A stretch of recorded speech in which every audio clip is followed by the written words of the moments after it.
We are excited to have the Godfather, Cris Chico, the person who came virtual wholesaling. Is that right, Mr. Chico? I am. It didn't exist before I came up with the name back in 2000. I think I registered the domain in 2007, and I was doing it a couple years beforehand. That was pre Google Street View and any of the tools that you guys have available right now, which makes it a lot easier. That's awesome. So there was no. By the way, there was no Google Maps either. I think at the time when I was doing it, it was tough. Yeah. So good old days. So I'm personally very excited. I'm sure you have too.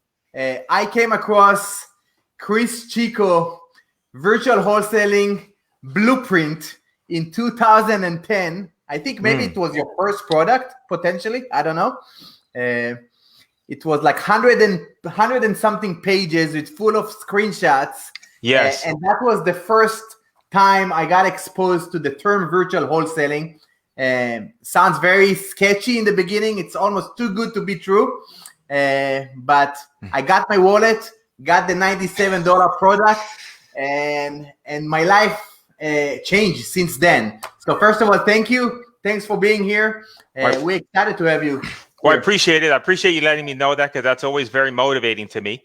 And that book, I still remember that book. It took a while to put it together because it was I'm very methodical about putting things, step by step, etc. And, quite a few people have told me that book was like gold. So, so I enjoyed making it. I'm grateful that it served you, and I appreciate you sharing that with me too as well. Yeah. So for those of you who don't know you, can you tell just the group again? It's a group of wholesalers. We all, again, most of us based in Israel. Kind of tell us who you are, what you do, and kind of your journey of how you got to do the virtual wholesaling and came up with this term and this strategy. Yeah, so I'll keep it. I'll try to condense it, and then any questions you have, more than happy to answer it. So I got started in real estate in 1990, where I got my real estate license. I failed miserably as a real estate agent because even though I can talk to you here like this and seem like a normal person, I'm the most horrible salesperson. You would fire me within a week because I would spend all the time organizing my leads and never calling them. And then I got a degree in accounting. And then what happened is that I went back. I went to real estate, didn't do well, got my degree, figured out that I didn't want to have a job. And then I went ahead and I got back into real estate, still wasn't doing well. And I had the fortune I had is that a friend of mine was working for the banks, and he got me into the banks that were selling their foreclosures. And so I became an REO agent, which was less sales and more procedural in nature. And I had a guy that was buying most of my deals.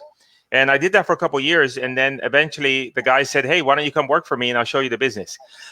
And I didn't even know what the business was because I knew that he was buying my deals, but I didn't know.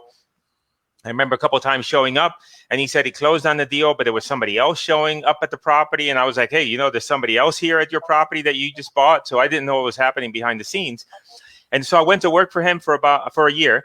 And then I helped him buy and sell me personally about 50 properties. I didn't make that much money because he was only paying me $1,000 per deal, but it gave me like a really great education, a very condensed period of time. And back then, I noticed that the foreclosures were decreasing because as the prices went up, the banks didn't have, didn't have as much inventory.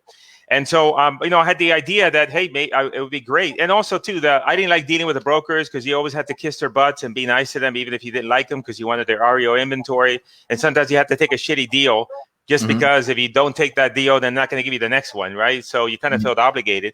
So I had this crazy idea that, hey, maybe I could go and target, private owners directly. And at the time, nobody was really doing it. And so, and there was no data. Like right now, you can get data from a bunch of different places. And the company that I work for, hopefully they're not listening. The company I work for had this program. It wasn't RealQuest. It was called something else. It was like a desktop platform that you have subscribed to. And at the time I was trying to figure out, trying to download list of people and trying to test different postcards. And I was using their system in the background, and nobody knew it. Nobody was using it until one day the guy walks in the office pissed off because he got like a $4,000 bill for data. And he's like, who the fuck is using this? And I'm like sitting in my office thinking, oh shit, I didn't say a word. So I went out on my own and I started to like, try direct mail, couldn't make it work. And then until there was a book, I was just trying to see if I could see it at my bookshelf. There's a book that I got that turned the corner for me. It was a book by the name of Dan Kennedy. He wrote a book called The Ultimate Sales Letter. And then I picked up that book.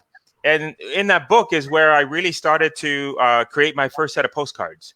And then, if you ever seen like those postcards that say, back then, now it's commonplace for the mail merge fields to be in the postcard. But back then, it's not commonplace. So it was very difficult. And I had the idea of, hey, merging in the information in the postcards. So I figured that out and then created these postcards that had like a lot of copy, very different. And then I started to send them out. And then all of a sudden, like, oh my God, these work really, really well. Now, back then, not a whole lot of people were doing direct mail. And I remember the calls were coming in. And then we had a problem because, we sent out 1,000 postcards and we couldn't even handle the phone calls because so many calls were coming in. So we had to figure out a way. I had to figure out a way to kind of work around that. So then I started, I think I was one of the first guys, if not the first guy, to start using like 24 recorded messages. Mm-hmm. And back then there was no vendor. So I found a company in Canada that was doing it. And I kind of modified their system to do that. And so our thing was, we mail out 1,000 postcards a week. We get like over 110 messages. Back then there was no real estate CRMs. So I had a guy that I hired, and all he would do is on Monday, Tuesday, and Wednesday, he would sit down with a notebook and he would handwrite all the messages. And it would be like, you could tell when the mail was hitting because at 3:30, 3:31, 3:34, they were just coming. And back then we didn't even call the hangups. I'm like, oh my God, imagine how much money we would have made if we called the hangups. So very quickly, that started to work. And so I remember, I went from not making any money to like in like 6 month period of time, I went from making just a couple $1,000s a month to like 6 months later, I had a month that I made the most money that I ever made at one time, which is like $110,000 back then in a single month. And I hadn't made that the entire year. But then I realized that, oh my gosh, I don't want to talk to any of these people. I do not want to talk to any of these property owners.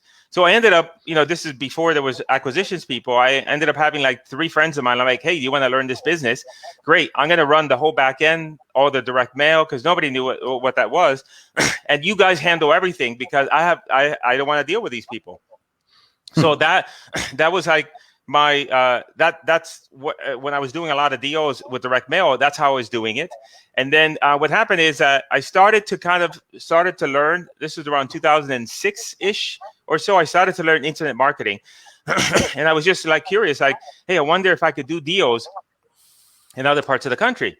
Because I was wondering, well, what, if something happens in this market, then maybe I'm doing deals in another market. And so then I remember my first market was Jacksonville. And I did a direct mail campaign. I had a bunch of calls come in. I went over there physically, drove by all these properties, put them on the contract. And I thought, oh my God, I'm going to make so much money because these houses in Jacksonville are so cheap. And I thought like I had 10 great deals. And in the end, there weren't great deals because that's what everybody else was selling their houses for up there.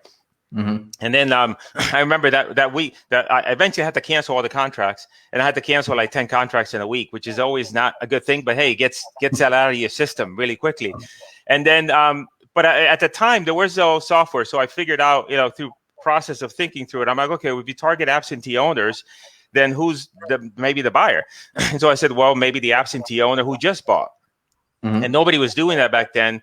And so I put together like a squeeze page, and nobody was doing squeeze pages at the time. And so for the buyers, all we would do is send out a bunch of mail to the people that were just bought. And we would just, on the postcard, it would just be the squeeze page.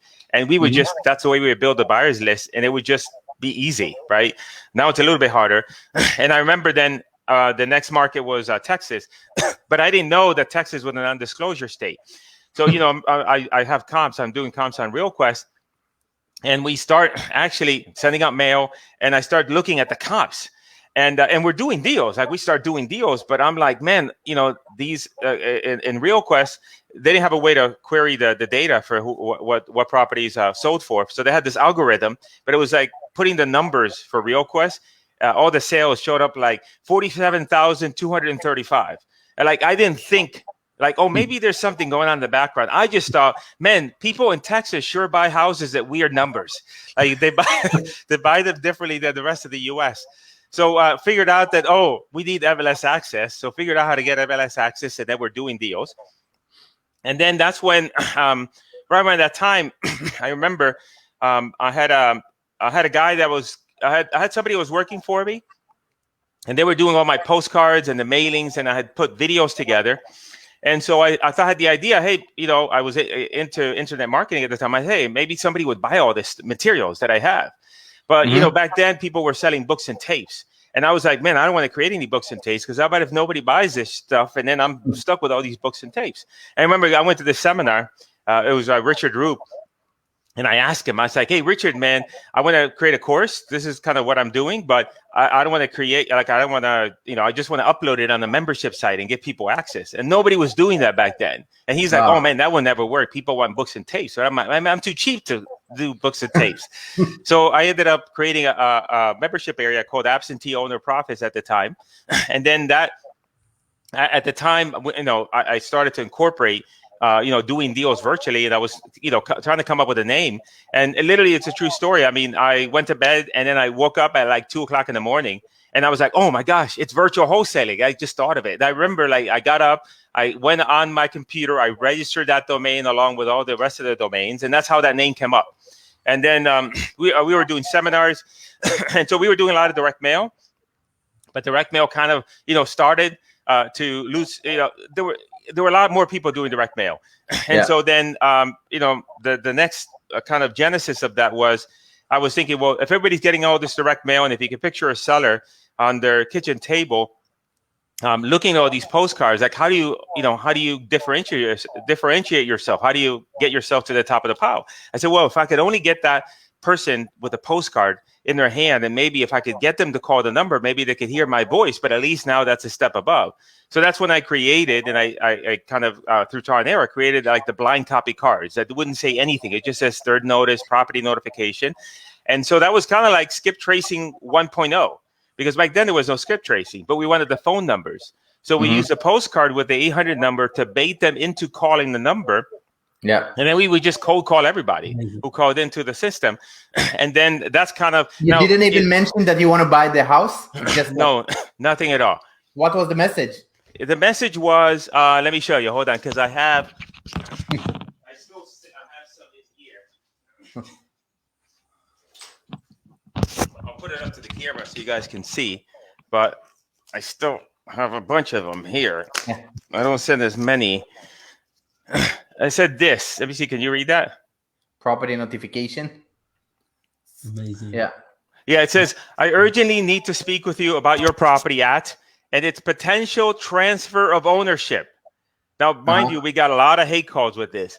To expedite, we've recorded a brief message about this private matter. And then we're prompted to call an 800 number.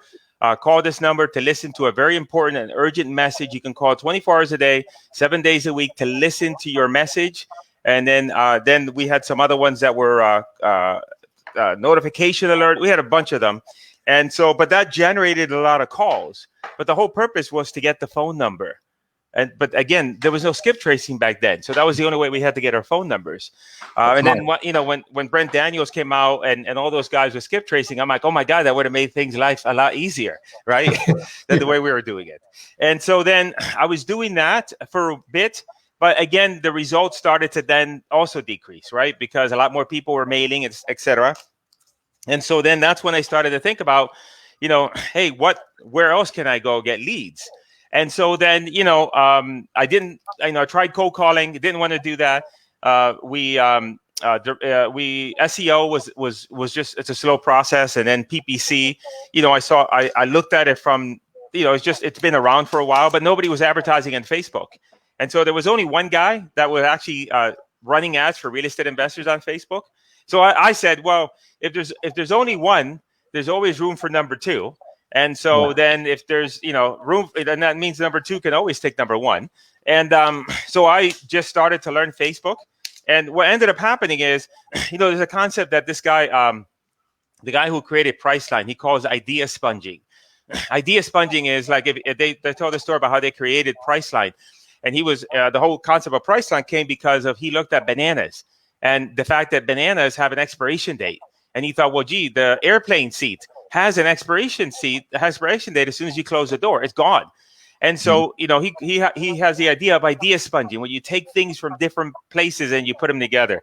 So my initial idea with Facebook, and things have changed since then, was like, hey, on the postcard, we would mail merge the information into the seller. It would make it very specific. So I was like, okay, how can we do that on Facebook? So I was like, okay, what if we did ads only per zip code? And then everything, the ad and the picture and everything was by zip code. And the minute I do that, like it worked like gangbusters. Now things have changed, and we can talk about how things have changed. And so then that caused the Facebook ads to work really, really well. And so that's the primary strategy that we teach right now is online marketing. It's also kind of what I'm interested in. And in terms of, for me, my business is really more of, I used to have an acquisitions person. What I do is I make money off of my sawdust. If you think about when people cut trees or you cut furniture, you always have excess sawdust. What do they do with that sawdust? They make plyboard and they use it for other stuff because they don't want to let it go to waste. So I'm always running ads, and I'm running different campaigns just because I'm always testing just to see what works. But I get all these leads that I personally don't want to call. So then I partner up with people. I send them the leads. They split the deals with me, and then I get to do what I like to do, and they do what they do best, and everybody's happy. And so that's kind of like the thing that we do now is pretty much, I think the main way that in terms of revenue is that I do deals with people that I send leads to, and they cut me in on a deal. Number one is obviously I teach people how to do this on various different products. And then I also do affiliate marketing too as well, just because of the list we build and stuff like that. And so that's kind of like what I do in my transition. Hopefully that was interesting. Hopefully it didn't put anybody to sleep as I mentioned that. No, that was great. Again, I thought it was going to be like a 2 minutes intro, but you just gave your story of your life. So I like that. Sorry about that. I just, there's no 2 minute intro. I'm too old to have a 2 minute intro. What are you talking? So hopefully it made it interesting. So let's say, I think something that I really appreciate about you is your interest always in marketing and how to find the new thing when I think the old things doesn't work. So again, I think I said that again. I appreciate your marketing mind that you always think about how to come up with the new thing once the old thing doesn't work anymore. So maybe I think something that I'd like to ask. You see a lot of other investors, again, probably depleting a lot of strategies, direct mail. I know it works, but it's much more expensive these days. Do you still believe in direct mail? I mean, we did some test campaigns just because I wanted to do some test campaigns. I did it with the blind copy cards. I don't know. The thing is that just to go back to one thing you said, I always consider myself more of a specialist in marketing than real estate. Like if I definitely would say that that I am, in terms of on a scale from 1 to 10, 10 being the real estate investor who's a ninja who can put the deal together in like slice and dice it. That's not me. My thing has always been lead generation to a fault. Number one. Number two, I've tested direct mail. Honestly, what happened with me is that this is maybe a couple of weeks ago. We had some leads. I had a guy that was handling it for me just to kind of go through the process. And we had about, into that postcard that I just showed you, I created a new one and we got about maybe a 10% response. But for me, what happened is that just interest. Like I genuinely don't, because I was doing it for so many years, I generally don't have an interest in trying to figure out that problem. So the thing that I would say, big picture, is that I think that with what I do and anybody else who's trying to figure out direct mail, it's almost like an obsession around it. Like, to me, I think that the reason I made direct mail work is that I was obsessive about it to a fault, where I just put everything else aside. So right now, what I've done is I put everything else aside just really to focus on digital marketing. In terms of direct mail, my opinion is that it's never going to go back to the way it was before, just because of the availability of data. Nowadays, even if you didn't have a trainer, a real estate mentor, or anything like that, you can easily go to a mailing house and tell them, hey, I want to mail absentee owners, and they'll do it all for you. You don't have to touch a single thing. So I think it's never going to go back to what it was before when I first started. I think that there's a lot of people whose eyes are on cold calling and some of these other methods, and so I think there's less traffic. But the challenge with direct mail is that you need a higher budget. So unlike the other strategies where people get involved and then not spend that much money, direct mail does require a fairly large effort in terms of budget, and you got to put a lot of money on the table too as well. So to test a direct mail campaign, you got to spend at least $1,000, maybe $1,500, $2,000 to get enough data. And so that's always difficult for any new investor, especially when you've got to get so many things right. You've got to get the messaging right, the list right, and if you make a mistake, now you're out $1,000. So your mistakes cost a lot of money, and so I think then that's why strategies such as a cold calling or even the Facebook, where you're just paying incrementally money to Facebook every day, and if you're getting results and you keep on spending money, a lot of those strategies tend to be more favorable for the new investors. And I think that only the true seasoned guys are willing to dip their toe into direct mail right now, which opens up the opportunity for others. But again, it's more of a budgeting thing, I think. Does that help and answer is that the question you were asking? Yeah. I think 100%. And we have here a question from one of the members here. Why didn't you like cold calling? I don't know if you said that specifically, but it sounds like most of your marketing method is more of like pull strategies. You want people to call you as opposed to cold calling or text. What do you think about that from a marketer's point of view? Well, I mean, there was 2 decision points around that. Number one, you are correct. I've always been a fan of inbound marketing. So, when I first got started before direct mail, we were trying to do, I tried to do door driving. Door driving is not, as opposed to door knocking. Door knocking is when you knock on people's doors that are in foreclosure. Door driving is when you're too chicken shit to knock on the door and you just drive by the doors. So I did door driving. So I never liked, I've always been a fan of inbound. So the cold calling was an issue for me because of that, because it's just outbound marketing. Also, I did it myself just because I wanted to see okay, how does this thing work? And then at that point, then I hired somebody else to do it for me. But to me, I found it taxing the management of the humans required to do the cold calling and everything else. And then the other side, the other reason, which wouldn't be applicable to maybe if somebody is in real estate, but I looked at it from the perspective of, hey, there was too many other people teaching cold calling, too many people doing that. So from a competitive landscape and a product landscape, I said, well, I would just have another Ford, just like everybody else has a Chevy. It'd be something different. And I thought I need to go out and find something that's unique that also has a barrier to entry. So the other part of it is I always look at with any marketing strategy, a barrier to entry. So,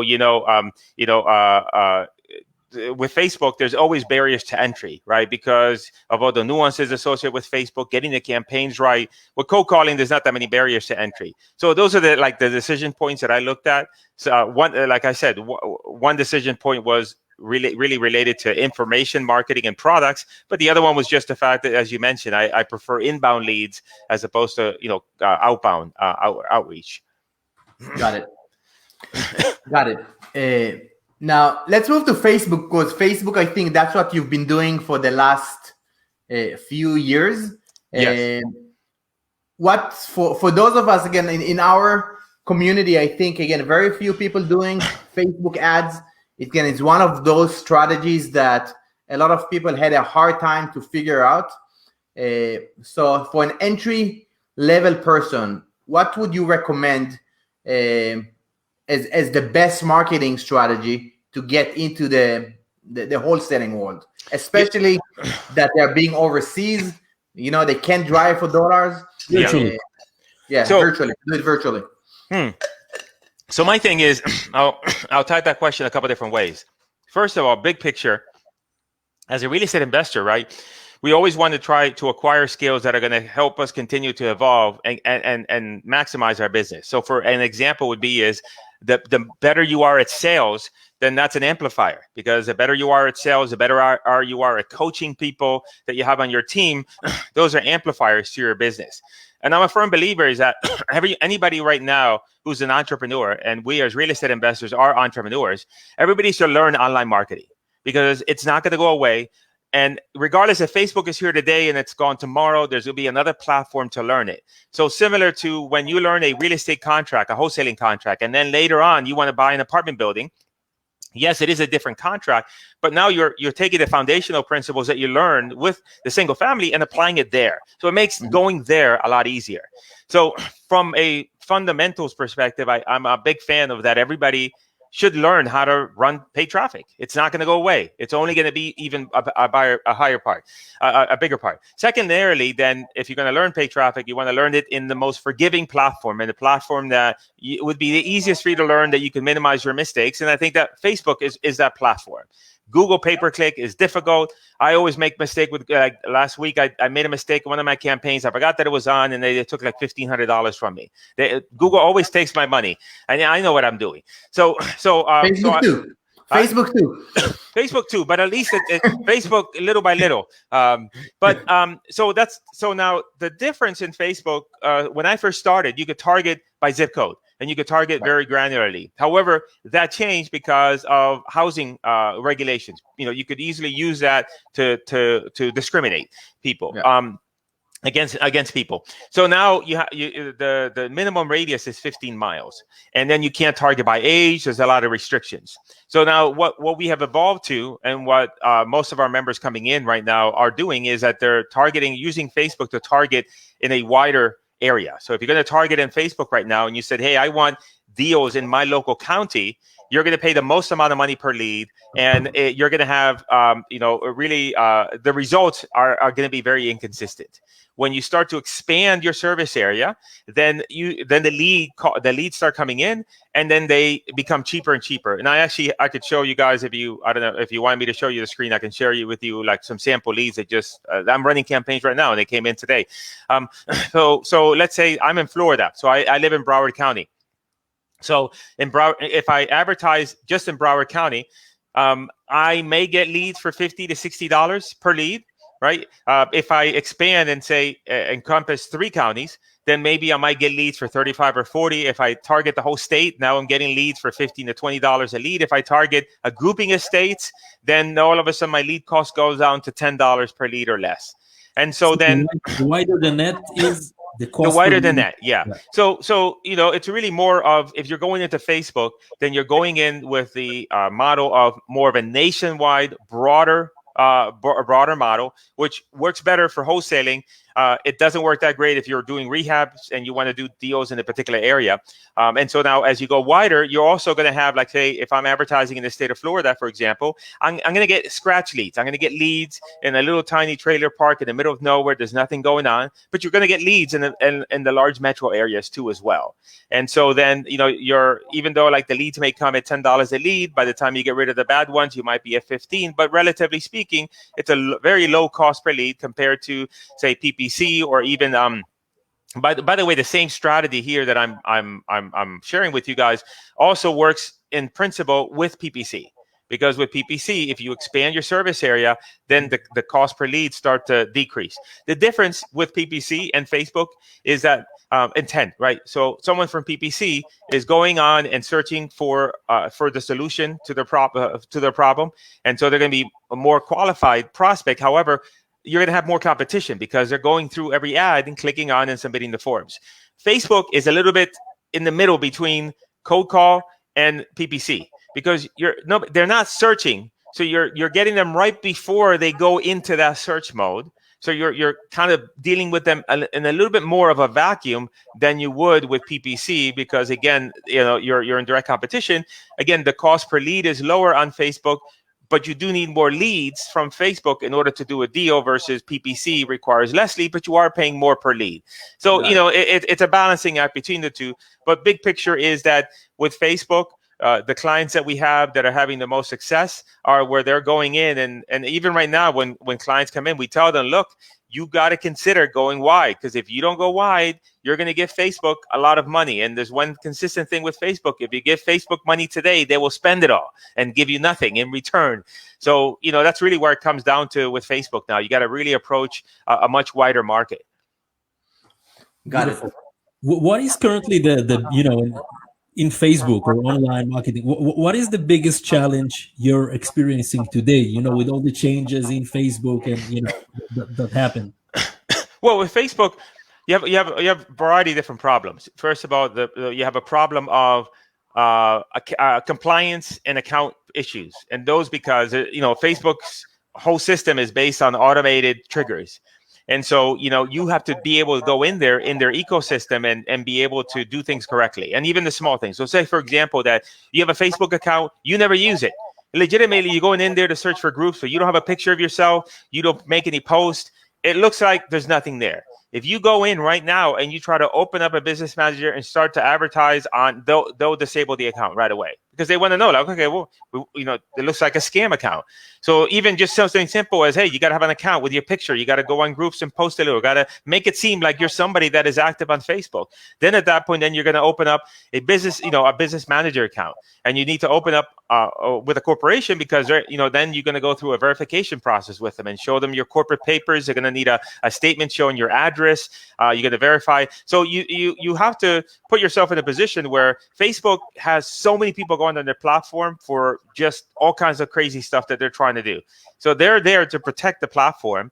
And so you have to go in under the right, in the right way so that you can minimize that. But even then, you still might have problems. You have to apply for a review. Like we recently had a client where he's no longer able to do anything on Facebook. Why? Because he had a problem with his account. He went and filed for an appeal, and they always take their time doing that. It might be a couple of days, it might be a week, it might be 2 weeks, but you got to wait. But he was impatient. He decided to create another ad account and another one after that. Next thing you know, Facebook sees, oh, this is a problem. Somebody's trying to circumvent our systems. Now he's no longer able to advertise. So navigating through that many times trips people up. So that's what the main thing. And then the other thing is just the fact of buying data. The whole concept of when you're advertising on Facebook, it's with anything else. It's baby steps. You're getting the account correctly put together. You're putting the ads correctly. Then you have to make adjustments to those ads and make the right choices, etc. So it's just a layer of things that need to be done right. Otherwise, then you're either not going to have success or have tremendous success. And but now there's, like, for example, the main thing is, if I was to say the most important thing is the other thing I was going to mention is lead quality. So, we use lead forms for Facebook, but depending on everybody's different, but sometimes we have clients that they get a lot of leads on Facebook, but maybe they can't get a hold of them. So, then you could add more fields. So rather than just asking for a name, property address, and then the phone number, the email, you're asked, hey, why are you selling? What's the condition of the property? And you make it more intent, sending people to a website. Right now, and I can show you the page. We don't use Carrot. We use Carrot for our credibility site, but we don't use them for PPC. We make our own custom PPC and Facebook. We make our own custom landing pages inside of ClickFunnels. So there's just a lot of different nuances associated, with just online advertising in general, and just making decisions, and just all the tools that are required, etc. So I don't know if that helps and answer your question. It's not a simple question, but yeah, of course. And tell me, Chris, for somebody who's coming today, trying to enter this online sphere, marketing, with no background at all. Is this something realistic for them to start, or how difficult it is for somebody that knows nothing in online marketing to enter this game? Yeah, there's I mean, the majority of the students that we have that have successfully done deals, they pretty much all started from zero. Now, I would say that you don't have to be on a scale from 1 to 10. 10 is like you're like a tech ninja. You got to be around a 2-ish or 3. We have some clients that are just they don't have a Facebook account. Like it's almost like as if like they don't even know what the internet is. If you're all the way there, then that's a problem.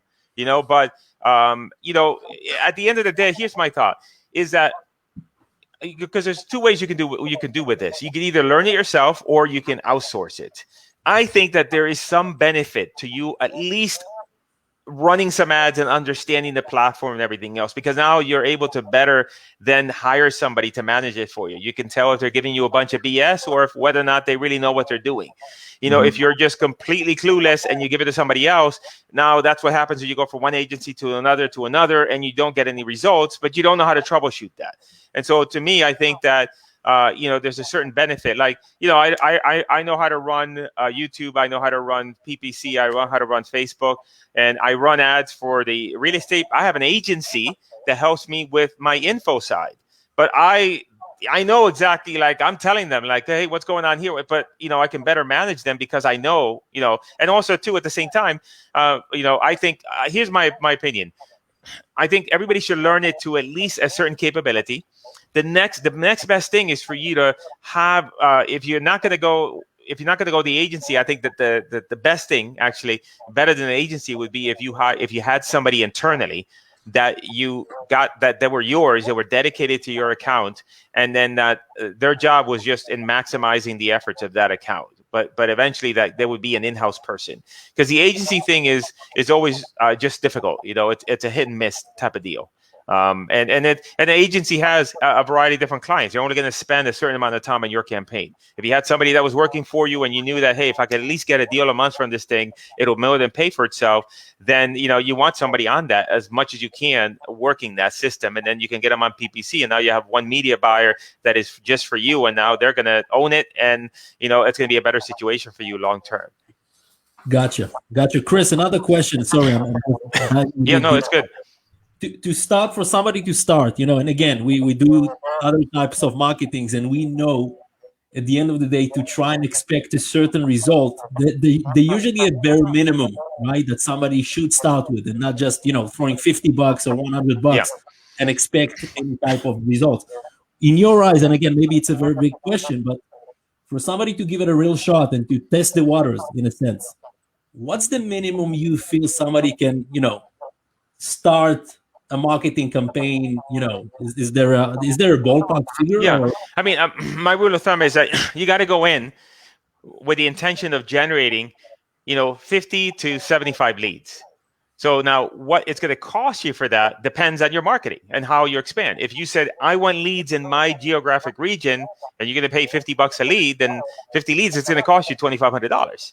However, if you're willing to expand and say, you know what, I can service a much bigger area, I can select, you know, 5 or 6 counties or maybe my entire state, and now that cost per lead goes down. Now you have more flexibility, right? Because those 50 leads might only cost you, you know, $1,000, may only cost you $750. So I look at it more of how many minimum number of leads that you need to generate, because through the generation of 50 leads, right now you gain competence. Because now to get to 50 to 75 leads, you got to actually figure some stuff out, and you got to be able to know what buttons to push and what levers, and also you're getting input as well, you know, in terms of the lead quality, and that way you can make adjustments if you feel that, hey, I talked to, you know, I had 10 leads come in, but I was only able to get a hold of half of them. So maybe I need to maybe modify where I'm sending them to. And so you're making adjustments as you're moving along. But, you know, the number, I would say a minimum of 50 leads, and then minimum, you know, ideally 75 leads that you're generated. And then at that point, then you have competence in in what you're doing, plus you've gotten enough leads that you should have something that you can convert into a deal. Beautiful. Thank you. Now, what do you see across, you know, it's probably the generic, there's a lot of factors to consider, like the cost per deal and the cost per lead on the Facebook platform. It varies because it also depends on, you know, there's a couple of different factors. So the range that I typically see is on the, you know, I've seen ones where the range is very low, like 500 to 750. And then I've seen some students that are like, it costs them $1,500 or $2,000. So that depends on a couple of different factors. Number one, there's a factor of the investor, right? Because if you're somebody that has multiple ways of taking a lead or a deal and monetizing that lead, then obviously that gives you more choices. So, typically what I find is that on the lower end of the spectrum, meaning that, how much the cost per deal is, if it's on the low side, it's typically an investor that knows what they're doing. They know how to talk with sellers. They're on those leads like white on rice. And they also have maybe multiple exit strategies. So maybe they can do creative financing, lease options. Maybe they have a realtor that they're giving the leads to. Anything that you can do in order to self-liquidate the ad costs always helps. But then, on the other side, you might have, I think on the other end of the extreme would be somebody who is, who's brand new, doesn't know what they're doing. They struggle with the ad account. They're paying way too much per lead, right? Than they should. They don't cut things off early. Now that starts to balloon really quickly. So it's hard because I have a lot of students, and I don't. It's hard because I'm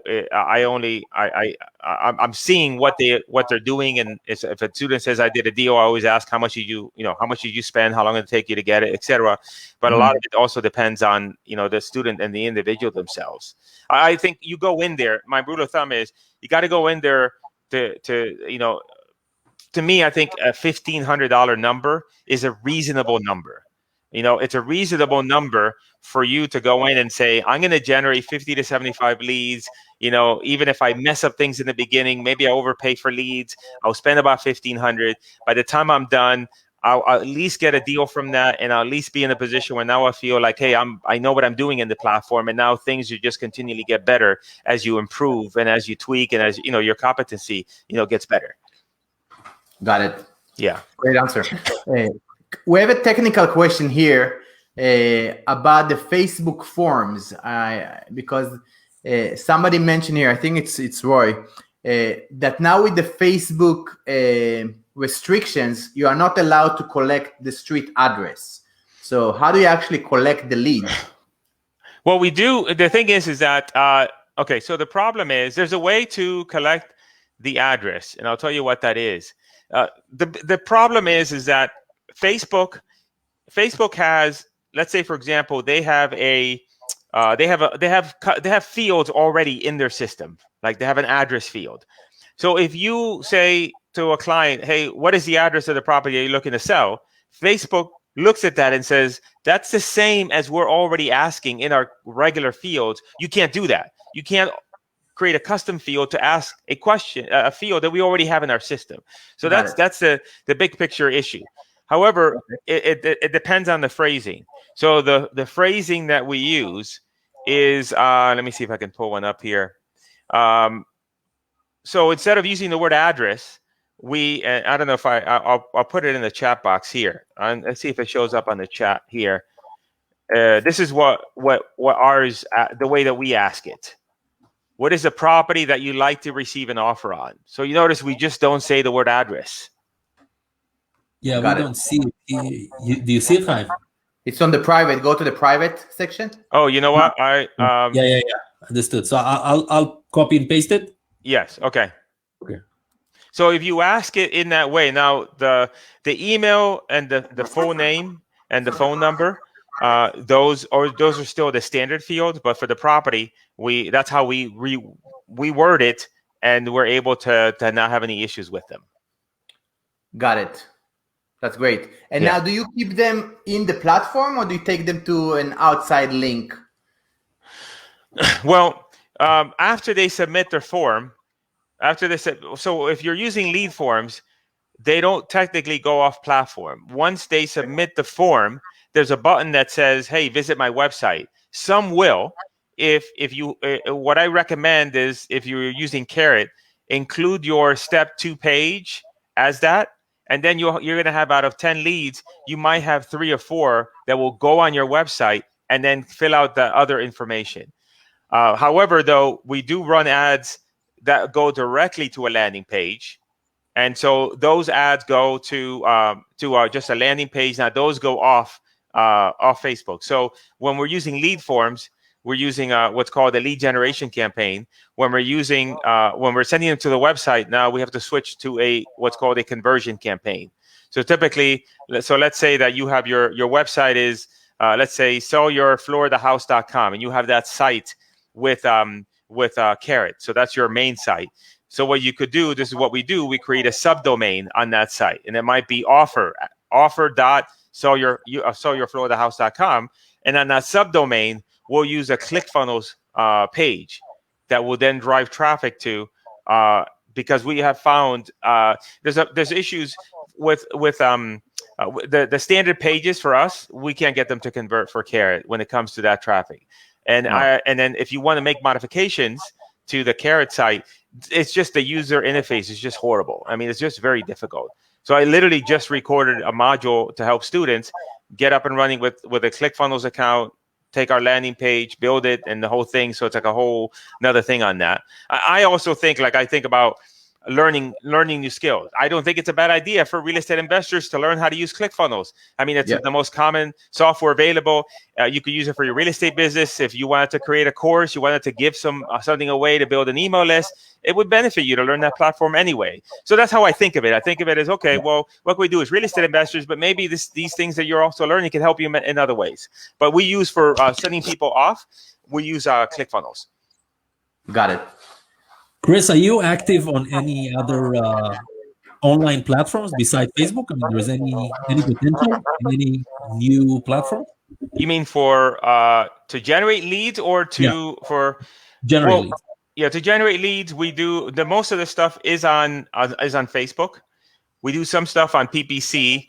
The challenge is that the majority of our clients are new investors. So, everybody has their own niche. So you have agencies that you go to and they say, if you're new, wet behind the ears, go away. We have nothing to do with you.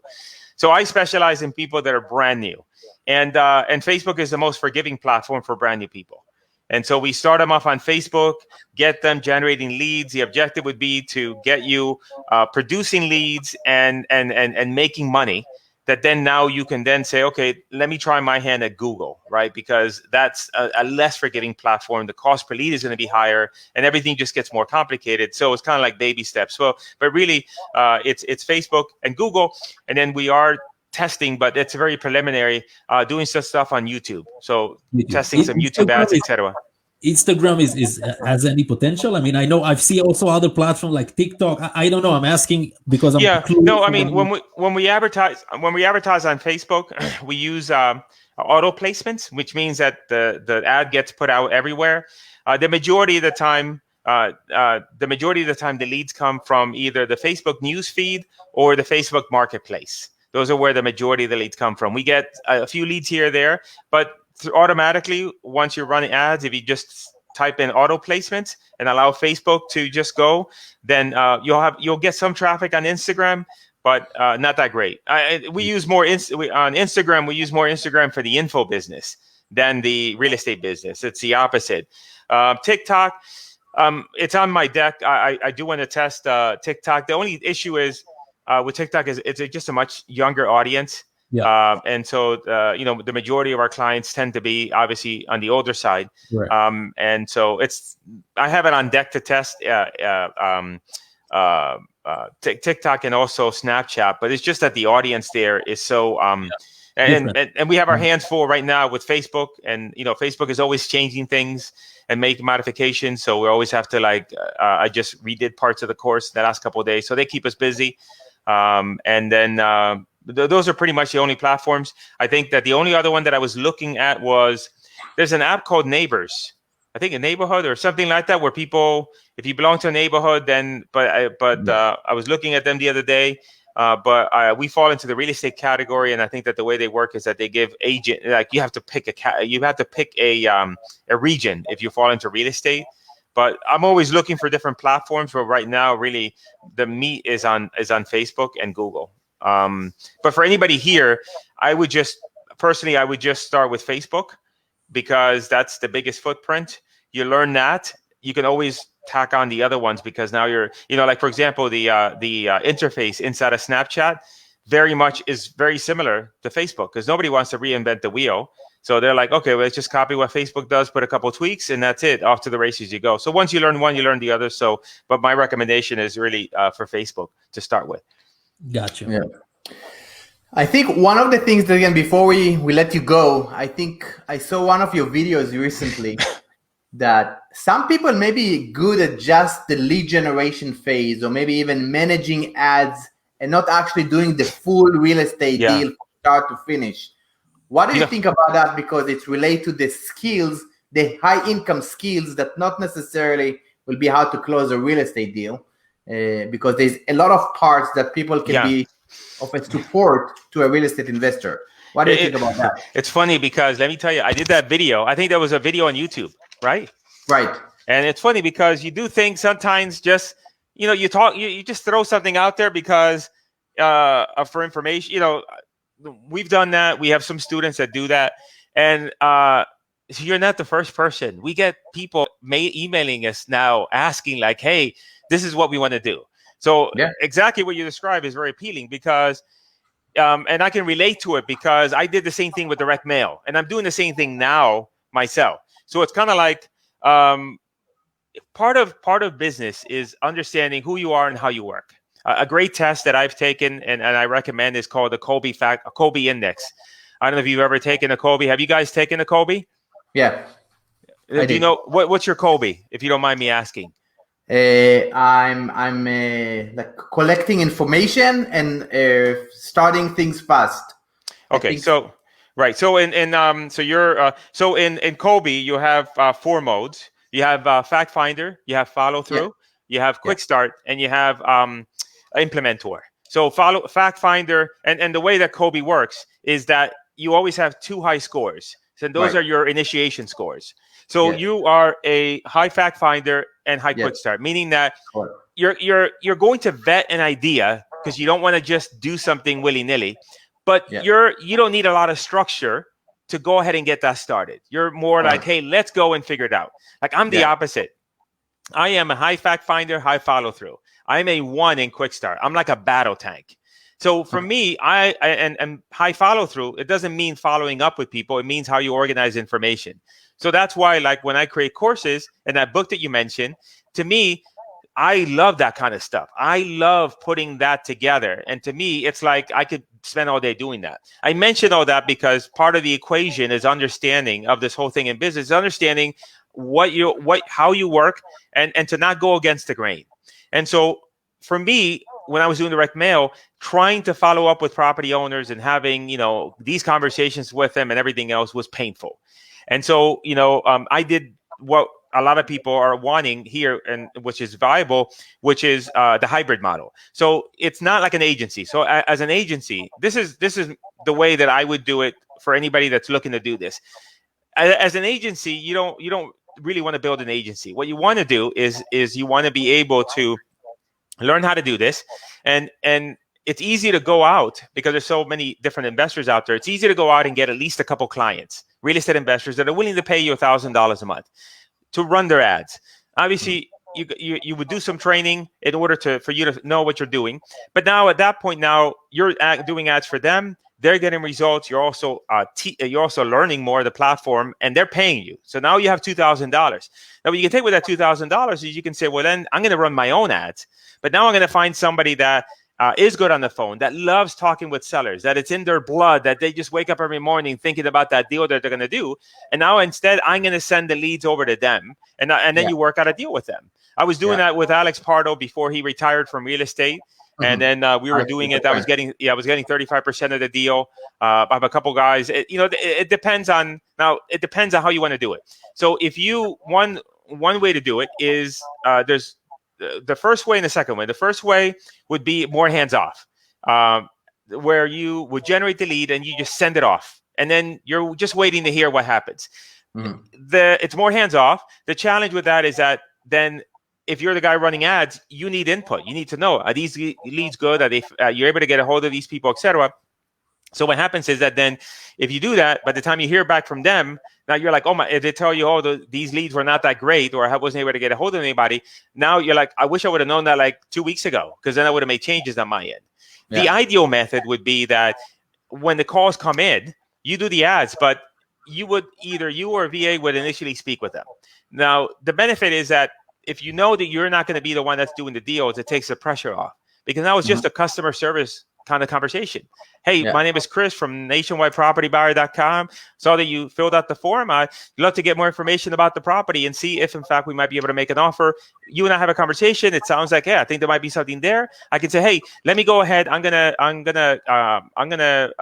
connect you with one of our local partners, and that way they're the ones that are gonna go ahead and potentially take a look at the property, blah, blah, blah. And then now you hand that off to that other investor. Now, by handing it off, you have better data up front, so you can make adjustments. You don't have to make that conversation that maybe you don't want, which is a negotiation and all that other stuff. You hand it off to somebody else. But then now, because of the fact that you've done some vetting, now you can ask them for a higher percentage. Because now you're giving them a viable lead. I'm not dumping on you 30 leads and now you have to sort through and everything else. I'm handing you on the silver platter a handful of leads now that you know are legitimate, and now you're going to work them. And then now, so I can get better data from you, because I can say, hey, what happened with this guy? What happened with that guy, etc. And so then, that's the difference between maybe throwing somebody all of your leads and then getting 25%, or maybe working with somebody now you're able to get 40, 45, or 50%, depending on the individual that you're working with, and depending on, if you're working with somebody that has a team, then you're likely going to get less. But now you have greater assurance that they're going to be on top of the leads and doing everything they can. So it's always a balancing act. But I don't think it's a bad idea for somebody to start that way. Because in essence, if you get a couple clients and you're making a couple $1,000, and whatever you're spending money on ads, now it's free. Like, it's self-funding, the whole mechanism. So that's what I talked about. And it's funny you mentioned that, because we've had quite a bit of interest in people saying, hey, I like that model. At the end of the day, it's a great model. At the end of the day, it's I always say Bank of America never cares where you get your money. They just care that you have some to give them, right? Yeah. So at the end, get the money in the way that you find most pleasing to you, and then get others to do the stuff that you don't like to do. It's interesting you asked me that. I got to tell my Justin on my team. He's going to be like, I told you, people want that. You need to create a whole thing on that, because people would like that. Yeah. And I think it's very appealing to international wholesalers. Yeah. Because they don't have all this boots on the ground thing. And, speaking with sellers sometimes can be awkward. There's the language barrier. So it might be a good entry start to get, especially if you're technical and you're willing to learn a high income skill. So it was good. Yeah. Listen, Chris, how can people get a hold of you and learn about you, consume your content? What's the best way to do that? Number one, there's a couple ways. The benefit I have is Google knows where to find me. So you can go on YouTube, and you can go to my YouTube channel.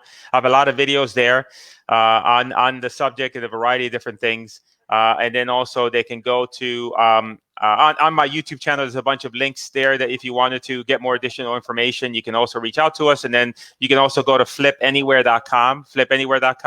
You can go there as well.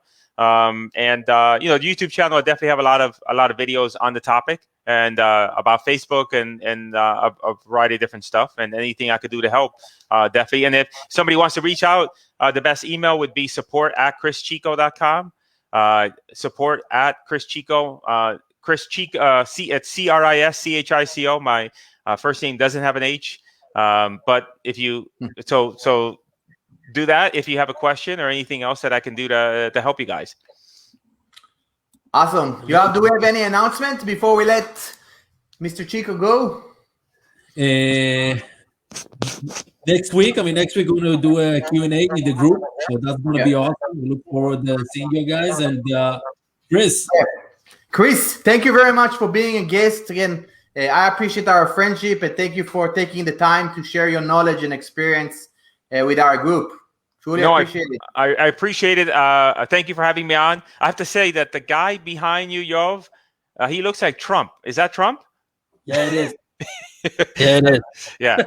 So I've actually looked, as I think of you guys, I think about my trip that I took to Israel, and it was one of the best trips I had.